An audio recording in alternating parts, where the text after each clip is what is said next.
నేను గ్రూప్ 1 ఇష్యూని ఒక తల్లిగా చూస్తున్నా, ఒక తల్లి కోణంలో చూస్తున్నా.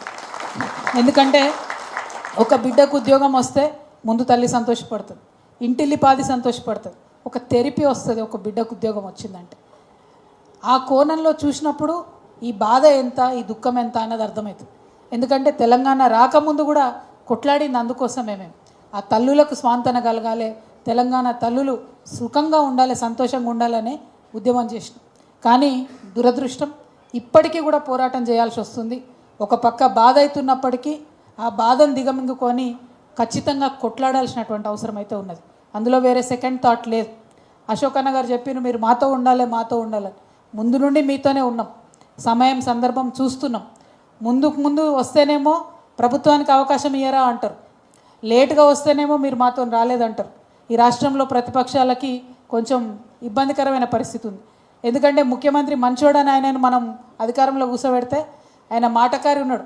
పొద్దున్న లేస్తే సాయంత్రం దాకా ప్రతిపక్షాలను తిట్టుడు తప్పితే ఆయన ఏం పని చేస్తున్నాడని మాత్రం చెప్పేటటువంటి పరిస్థితి లేదు. మీరు చూసిండ్రు ఇన్ని అవకతవకలు జరిగినాయి, ఇంతమంది బాధపడుతున్నారు. ఒక్క మాట డిప్యూటీ సీఎం గారు మాట్లాడరు, ఒక్క మాట సీఎం గారు మాట్లాడరు. మామూలు విషయం కాదు ఇది. తెలంగాణ బిడ్డలంటే ఆకలినైనా భరిస్తారు కానీ అవమానాన్ని మనం భరించలేం.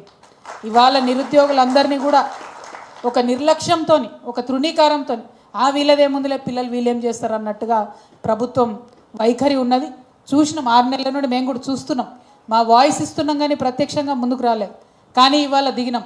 అందుకే నిన్నటి నుంచి వారం రోజుల పాటు వరుస కార్యక్రమాలు చేస్తామని చెప్పినాం. 1 కాదు 2 కాదు. నిన్న మనం అమరవీరుల దగ్గర కార్యక్రమం తీసుకున్నాం, ఈరోజు రౌండ్ టేబుల్ పెడతా ఉన్నాం. రేపు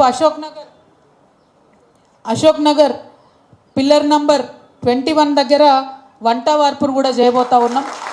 అంటే ఎట్లా అయితే తెలంగాణ ఉద్యమం చేసి అటు ప్రభుత్వాన్ని ఇటు ప్రజలను నిరంతరం ఆ సమస్య పట్ల వారు అవగాహనతో, జాగరూకతతో, ఒక కన్సర్న్తో చూసే విధంగా చేయాలనో, ఎట్లయితే తెలంగాణ సొసైటీ మొత్తం అటెన్షన్ కూడా డ్రా చేయాలనో ఆ ప్రయత్నం తెలంగాణ జాగృతి చేయబోతా ఉందని మీ అందరికి కూడా నేను మనవి చేస్తూ ఉన్నాను.